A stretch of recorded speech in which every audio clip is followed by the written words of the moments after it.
열왕기하 22장. 요시야는 8세의 왕이 돼 예루살렘에서 31년 동안 다스렸습니다. 그의 어머니 이름은 여디다로 보스갓 아다야의 딸입니다. 요시야는 여호와 보시기에 올바른 일을 했고 자기 조상 다윗의 모든 길을 걸었으며 좌로나 우로나 치우치지 않았습니다. 요시야 왕 18년에 요시야는 무슬람의 손자이며 아살리아의 아들인 서기관 사반을 여호와의 성전으로 보내며 말했습니다. 대제사장 힐기야에게 가서 여호와의 성전에 바친 은, 곧 문지기들이 백성들에게서 받아 모아 놓은 것을 세어라. 그것을 성전 일을 돌보는 감독관들의 손에 넘겨주고 그들이 여호와의 성전의 일꾼들에게 주게 해 성전에 부서진 곳을 보수하도록 하여라. 목수와 건축가와 미장공들에게 주고 성전 보수를 위해 쓸 목재와 다듬은 돌을 사도록 하여라. 그러나 그들에게 맡긴 은의 사용에 대해 회개할 필요는 없다. 그들이 성실하게 일하기 때문이다. 대제사장 힐기야가 서기관 사반에게 말했습니다. 내가 여호와의 성전에서 율법책을 발견했습니다. 그가 사반에게 율법책을 주었고 사반은 그것을 읽었습니다. 그러고 나서 서기관 사반은 왕께 가서 보고했습니다. 왕의 관리들이 여호와의 성전에 있는 은을 모아서 성전 일을 하는 감독들에게 맡겼습니다. 그러고 나서 서기관 사반은 왕에게 제사장 힐기야가 책 한 권을 주었습니다 하고 왕 앞에서 그것을 읽었습니다. 왕은 율법책에 있는 말씀을 듣고 자기 옷을 찢었습니다. 왕은 제사장 힐기야와 사반의 아들 아이감과 미가야의 아들 악볼과 서기관 사반과 왕의 시종 아사야에게 이렇게 명령을 내렸습니다. 가서 나와 백성들과 온 유다를 위해 지금 발견된 이 책의 말씀에 대해 여호와께 여쭈라. 우리 조상들이 이 책의 말씀들을 지키지 않고 우리에 관해 기록된 모든 것에 따라 행동하지 않았기 때문에 여호와께서 우리에게 크게 진노하신 것이다. 제사장 힐기야와 아이감과 악볼과 사반과 아사야가 살룸의 아내인 예언자 훌다에게 가서 말했습니다. 살룸은 할라스의 손자이며 디과의 아들로 궁중 예복을 관리하고 있었습니다. 훌다는 예루살렘의 두 번째 구역에 살고 있었습니다. 훌다가 그들에게 말했습니다. 이스라엘의 하나님 여호와께서 이렇게 말씀하시니 당신들을 내게 보낸 그 사람에게 가서 말하시오. 여호와가 말한다. 보라, 내가 유다 왕이 읽은 그 책의 모든 말대로 이곳과 여기에 사는 사람들에게 재앙을 내리려 한다. 그들이 나를 버리고 다른 신들에게 분향하며 그들 손으로 만든 모든 우상들로 내 진노를 자아냈으니 내 진노가 이곳을 향해 타올라 꺼지지 않을 것이다. 여호와께 묻기 위해 당신들을 보낸 유다 왕에게 이렇게 말하시오. 이스라엘의 하나님 여호와가 네가 들은 그 말에 관해 말한다.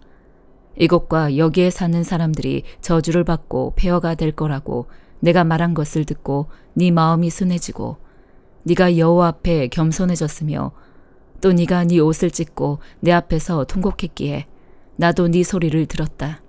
여호와가 말한다. 그러므로 내가 반드시 너를 네 조상들에게 가게 할 것이고 네가 평화롭게 묻힐 것이다. 또 내가 이곳에 내리는 그 모든 재앙을 네가 눈으로 보지 않게 될 것이다. 그러자 그들은 왕에게 훌다의 대답을 전했습니다. 히브리서 4장. 그러므로 그분의 안식에 들어가리라는 약속이 남아있을 동안에 여러분 가운데 혹 누구라도 거기에 이르지 못하는 사람이 있을까 두려워합시다. 그들처럼 우리도 복음 증거를 받은 사람들입니다. 그러나 들은 말씀이 그들에게 무익했던 것은 그들이 들은 말씀과 믿음을 연합시키지 않았기 때문입니다. 그런데 믿는 우리들은 그 안식에 들어갑니다. 이는 하나님께서 내가 진노해 맹세한 것처럼 그들은 결코 내 안식에 들어오지 못하리라라고 하신 것과 같습니다. 사실 세상이 창조된 이래로 그분의 일들이 이루어져 왔습니다. 어디인가 제7일에 관해 이렇게 말씀하셨습니다. 그리고 하나님께서 일곱째 날에 그분의 모든 일을 쉬셨다. 그런데 여기서는 다시 그들은 결코 내 안식에 들어오지 못할 것이다라고 하십니다. 이와 같이 이제 어떤 이들에게는 저 안식에 들어갈 기회가 남아있지만 복음을 먼저 전해 들은 사람들은 불순종으로 인해 들어가지 못했습니다. 그러므로 이미 인용한 것처럼 하나님께서 다시 오랜 후에 어느 한 날을 정해 오늘이라 하시고 다윗을 통해 말씀하셨습니다. 오늘 너희가 그의 음성을 듣거든 너희 마음을 완고하게 하지 말라. 만일 여호수아가 그들에게 안식을 주었더라면 하나님께서 나중에 다른 날에 대해 말씀하시지 않았을 것입니다. 그러므로 하나님의 백성에게는 안식이 남아 있습니다. 이는 하나님의 안식에 들어간 사람은 하나님께서 자신의 일을 쉬셨던 것처럼 그 자신도 자기의 일을 쉬기 때문입니다. 그러므로 누구든지 이와 같이 불순종의 본을 따라 멸망하지 않도록 우리가 저 안식에 들어가기를 힘씁시다. 하나님의 말씀은 살아있고 힘이 있으며 양날선 어떤 칼보다도 더 예리해 혼과 영과 관절과 골수를 찔러 쪼개기까지 하며 마음의 생각과 의도를 분별해냅니다. 그러므로 어떤 피조물이라도 하나님 앞에 숨을 수 없고 오히려 모든 것은 우리에게서 진술을 받으실 그분의 눈앞에 벌거벗은 채 드러나 있습니다. 이와 같이 우리에게 하늘로 올라가신 위대한 대제사장, 곧 하나님의 아들 예수가 계시니 우리가 고백한 신앙을 굳게 지킵시다. 이는 우리에게 계신 대제사장은 우리의 연약함을 동정하지 못하시는 분이 아니며 또한 모든 면에서 우리와 동일하게 시험을 당하셨으나 죄가 없으신 분이기 때문입니다. 그러므로 자비하심을 얻고 필요할 때 도우시는 은혜를 얻기 위해 은혜의 보좌 앞으로 담대히 나아갑시다. 요엘 1장. 부두엘의 아들 요엘에게 임한 여호와의 말씀입니다. 장로들아, 이 말을 들으라. 이 땅에 사는 모든 사람들아, 귀를 기울이라. 너희가 사는 동안 혹은 너희 조상들이 사는 동안 이런 일이 일어난 적이 있었느냐? 이것을 너희 자녀들에게 말해주고 너희 자녀들이 그들의 자녀들에게 또 그들의 자녀들이 그 다음 세대에게 말하게 하라. 풀무치가 남긴 것을 메뚜기가 먹었고 메뚜기가 남긴 것을 느치가 먹었고 느치가 남긴 것을 황충이 먹었다. 술 취한 사람들아 깨어나 울라. 포도주를 마시는 모든 사람들이여 소리내 울라. 달콤한 포도주가 너희 입술에서 끊겼기 때문이다. 수가 많고 힘이 센 민족이 내 땅에 쳐들어왔다. 그들의 이빨은 사자 이빨 같고 암사자의 어금니 같다. 그들이 내 포도나무를 망쳐놓았고 내 무화과 나무를 부러뜨렸다. 그들이 나무 껍질을 다 벗겨 던져버려서 나뭇가지들이 하얗게 됐다. 어릴 때 정혼한 신랑을 잃은 처녀가 굵은 베옷을 입고 슬퍼하듯 통곡하라. 여호와의 집으로부터 곡식제물과 전제물이 끊기니 여호와를 섬기는 제사장들이 통곡한다. 들판이 황무지가 되고 땅은 신음한다. 곡식을 완전히 망쳤고 새 포도주도 말라버렸으며 기름 생산이 멈춰버렸으니 말이다. 농부들아, 밀과 보리에 대해서 부끄러워하라. 포도원을 경작하는 사람들아, 울부짖으라. 들판에 출사할 것이 사라졌다. 포도나무가 말라버렸고 무화과 나무가 시들어버렸다. 석류나무와 대추나무와 사과나무와 들판의 모든 나무들이 말라버렸다. 사람들에게서 기쁨이 말라버렸다. 제사장들아, 굵은 베옷을 입고 통곡하라. 제단을 섬기는 사람들아, 울부짖으라. 내 하나님을 섬기는 사람들아, 와서 굵은 베옷을 입고 밤을 지새우라. 네 하나님의 집에 곡식제물과 전제물이 떨어졌다. 거룩한 금식을 선포하라. 거룩한 공회를 소집하라. 너희 하나님 여호와의 집으로 장로들과 이 땅에 사는 모든 사람들이 모이게 하라. 그리고 여호와께 부르짖으라. 아, 그날이여, 여호와의 날이 가까이 다가왔다. 전능자께서 보내신 파멸이 다가온다.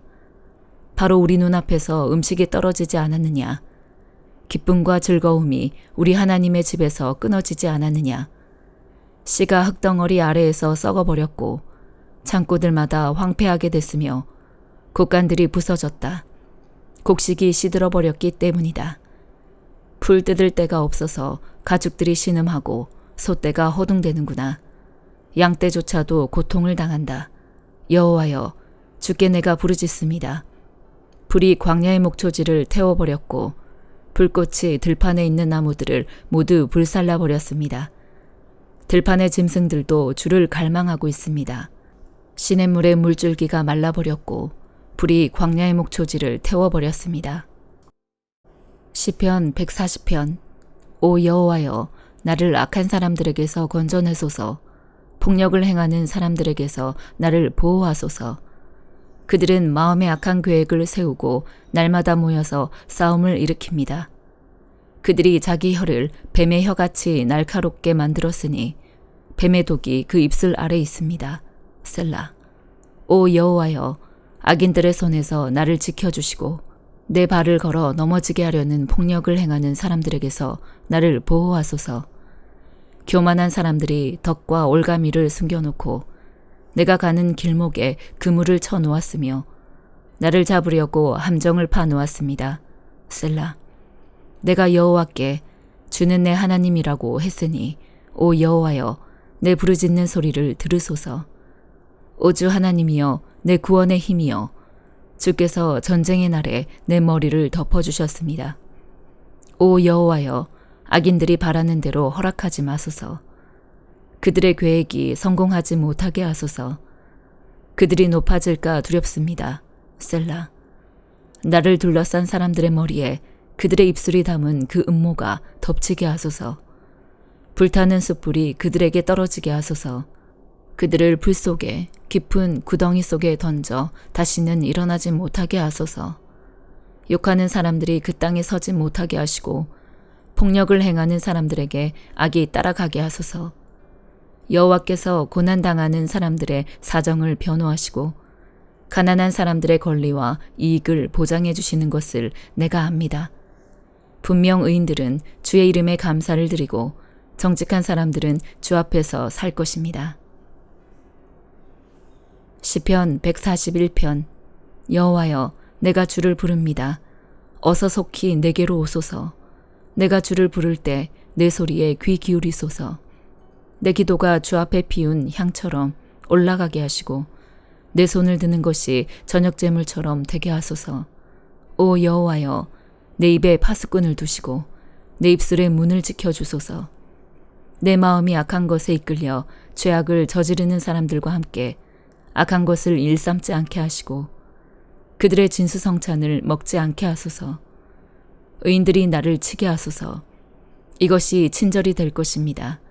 의인들이 나를 꾸짖게 하소서. 이것이 내 머리를 상하지 않게 하는 좋은 기름이 될 것입니다. 그러나 내 기도는 악인들에게 재앙을 부르게 하소서. 그들의 통치자들이 절벽에서 내던져질 때 내 말이 옳았음을 알게 될 것입니다. 그들이 사람이 나무를 잘라 쪼개 만든 땔감처럼 무덤의 입구에 우리 뼈들이 흩어져 있다라고 할 것입니다. 오주 하나님이여, 내 눈이 주께 맞추어졌습니다. 내가 주를 의지합니다. 내 영혼을 죽음에 넘기지 마소서. 그들이 나를 잡으려고 놓은 덕과 범죄자들이 파놓은 함정에서 나를 지켜주소서. 악인들은 자기 그물에 스스로 빠지게 하시고 나는 안전하게 지나가게 하소서. 아멘.